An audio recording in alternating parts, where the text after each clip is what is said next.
As of today, almost everyone knows that the word democracy came from ancient Greece, where they used to pronounce it as demokratia. That's a complicated word that consists of two elements. The first element, demos, can be translated as people, and the second one, kratos, is translated as rule. So together they mean the rule of the people. It has been used to denote a form of government in which the people, demos, had the authority to choose their governing legislation.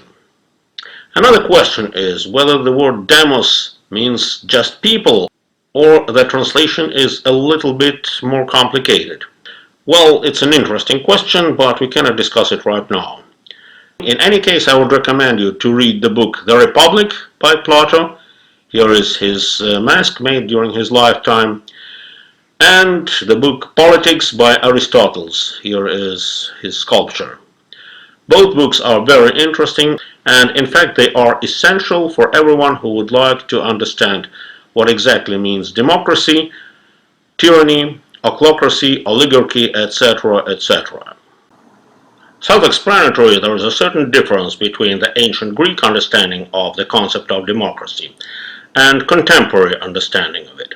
So let's switch to the contemporary understanding of what democracy is and what conditions the society needs to meet to be qualified as a democratic one.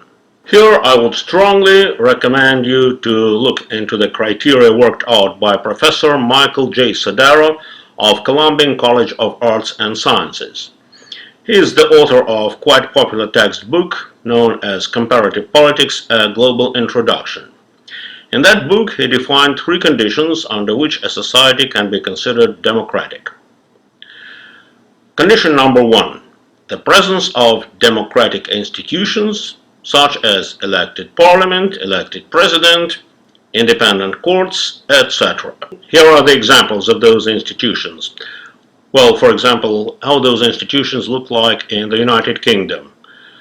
The parliament, bicameral parliament that consists of the House of Lords and the House of Commons, the Privy Council, the Judicial Committee of the Privy Council, the position of Prime Minister, and the Cabinet. Let's take a look at a few other political systems, contemporary political systems. Here is France, for example, La Belle France, that has its government, the position of Prime Minister, the elected President, the bicameral Parliament that consists of Senate and National Assembly, Constitutional Council, Council of Ministers, etc., etc. Or, for example, here is Germany with the position of Bundespräsident, again elected, Bundeskanzler, Federal Chancellor, Federal Constitutional Court, again Bundesrat, Federal Council, Bundestag, Federal Assembly, Federal Ministries, etc. The second condition, according to Professor Sodaro, is the presence of democratic traditions in a society we're looking at. The third condition is the existence of mechanisms that make democratic institutions functional. Indeed, most of the contemporary countries of the world have the democratic institutions, or the so-called democratic institutions. Not only the United States of America, Britain, France, Germany, and other countries that are considered democratic, but also the countries that are not considered democratic. For example, mainland China, communist China. Well, look here, they also have political institutions, democratic political institutions. Elected president, standing committee, National People's Congress, State Council, 29 ministries, Supreme People's Court. In every province they have Provincial People's Congress, elected, and Provincial People's Court, County People's Congress in every county, and County People's Court. Or, for example, the former USSR, which was considered evil empire and a gloomy example of communist tyranny, they also had democratic institutions. Look, the Supreme Soviet, and the Soviet of nationalities. It was in fact a bicameral parliament, Supreme Court, the position of elected president, at least during the last years of the Soviet Union, and also in each and every Union Republic. There was a Republican Supreme Soviet, all elected. There were also provincial Soviets, district Soviets, of course, the Cabinet of Ministers, Republican governments. Well, look, yes, here they are. Very democratically looking institutions. Or we can take a look at the political system of contemporary Russian Federation. Well, this country is not considered democratic at all, but even this country also has bicameral parliament, known as Federal Assembly, State Duma, Council of Federation, those are the two chambers, elected president, prime minister, federal cabinet, constitutional court, Supreme Court, and lots of other very democratically looking institutions. However, despite the fact that most countries of the world can boast the presence of democratic institutions, in most of those countries, those democratic institutions cannot function. That's why the third condition is extremely important: the existence of mechanisms that make democratic institutions functional. These mechanisms include, but are not limited to, the freedom of speech, freedom of public discussion, independent media, independent courts, and there are also some other mechanisms, but let's not talk about them right now. The major mechanisms, again, are the freedom of speech, freedom of discussion, independent media, and independent courts. The conditions defined by Professor Michael Sodaro are, of course, very important, but in my capacity of a former professor of political science and history, I'm taking the liberty of adding two more conditions to the above three. Condition number 4. The existence of sufficiently high living standard that would allow working citizens to have enough time and energy to get involved in politics. Indeed, there is no democracy on an empty stomach when a working person has to take 2 or more jobs in order to be able to pay his basic bills. And condition number 5, that is, certain level of education of the electorate in such spheres as economics and politics, as well as the ability to think independently. Now, dear ladies and gentlemen, let's take a look at the contemporary United States of America and double check whether this country meets the conditions that have been defined by Professor Sodaro and by yours truly. Condition number 1, the presence of democratic institutions. Self-explanatory, those democratic institutions are there. And, of course, from that point of view, the United States of America definitely meet that condition. Condition number 2, the presence of democratic traditions in the society. Well, this question is a little bit more complicated. Of course, at the very beginning of the formation of the United States of America, the democratic traditions were there because absolute majority of the immigrants were from Britain, or to be more specific, from England, Ireland, and Scotland, and those countries already had democratic traditions by the beginning of the United States of America. Also, there were immigrants from Sweden and Netherlands. Those countries also had democratic traditions. However, during the last 200 years of the existence of the United States of America, more and more immigrants were coming from other parts of the world. From Germany, most of which didn't have democratic traditions, let's say by the beginning of the 19th century. Well, there was no united Germany, of course, those days. Some German states had democratic traditions, others did not.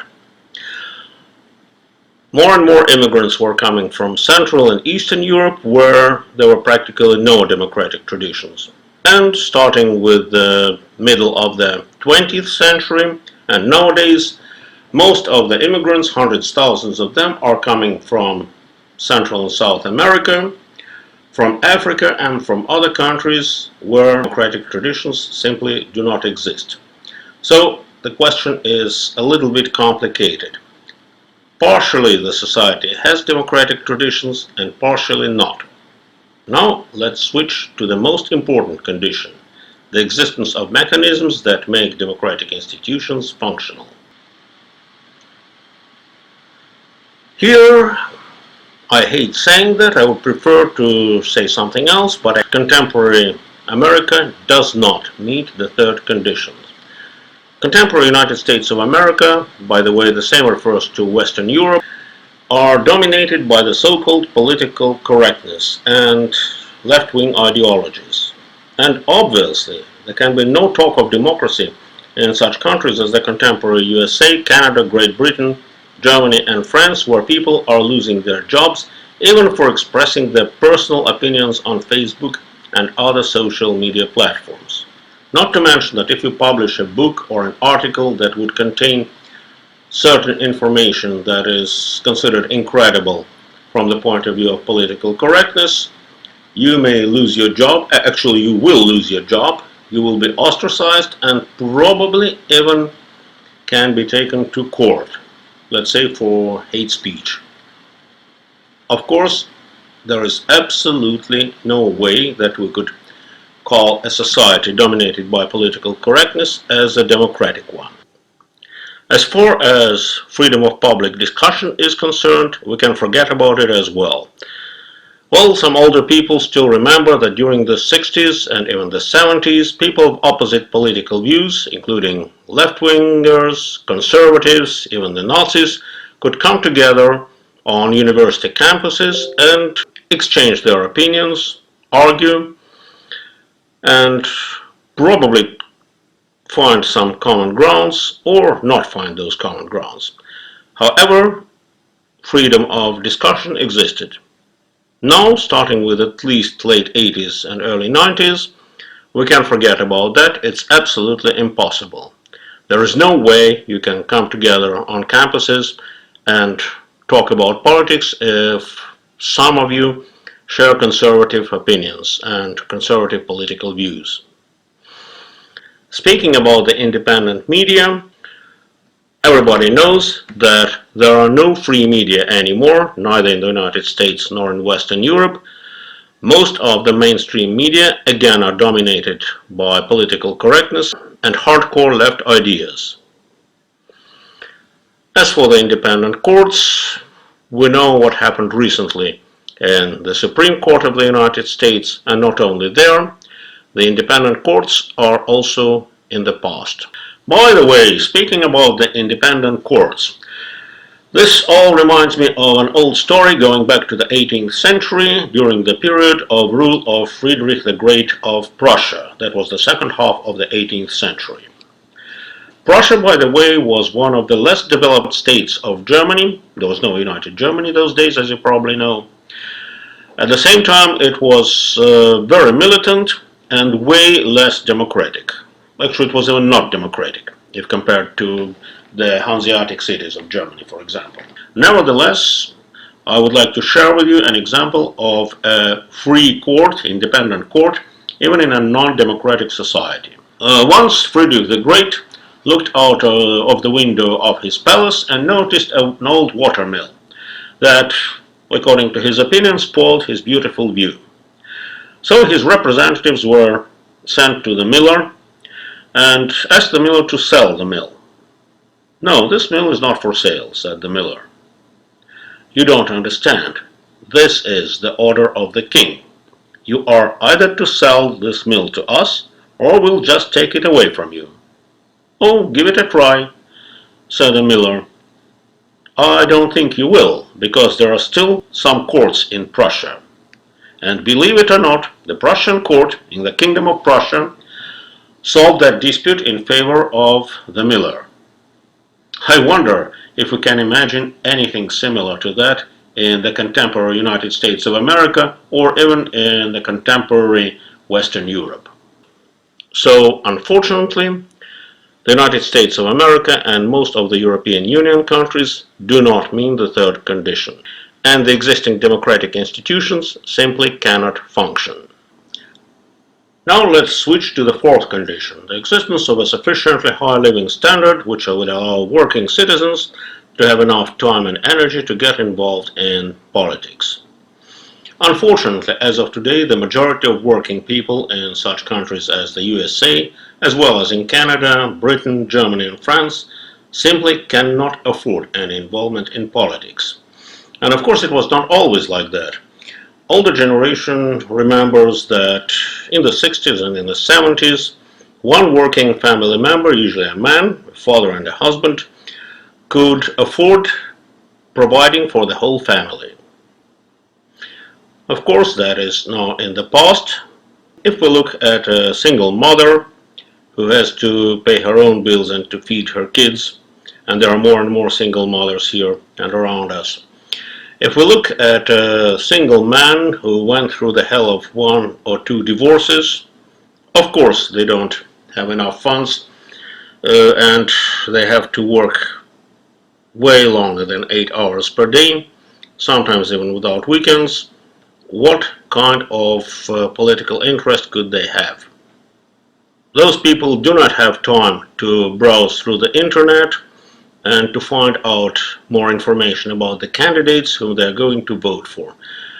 More and more of young people are even ignoring the voting itself. They just don't vote at all, which is too bad. And of course, if society doesn't meet the fourth criteria, that society cannot be called democratic either. And finally, the fifth and the last condition.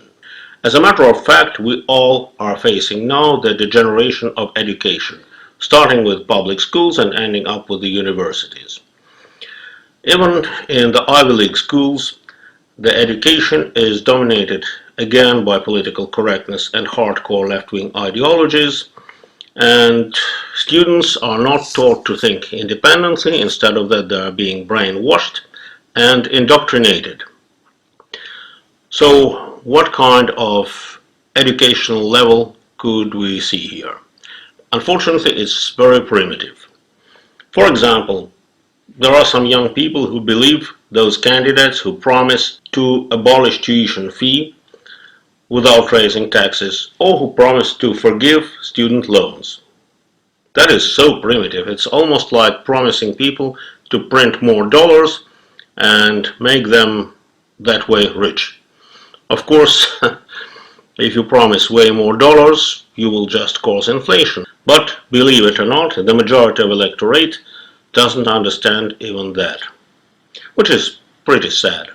To sum up, I regret to say that basing off what we have looked into during the last 15-20 minutes, the only conclusion that we can come to is that unfortunately there is absolutely no democracy in contemporary United States of America, and once brilliant American democracy has failed.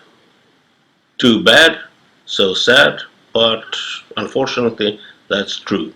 Self-explanatory, the same refers to most of the countries of Western Europe, to Canada, to Australia, and to the majority of once democratic countries.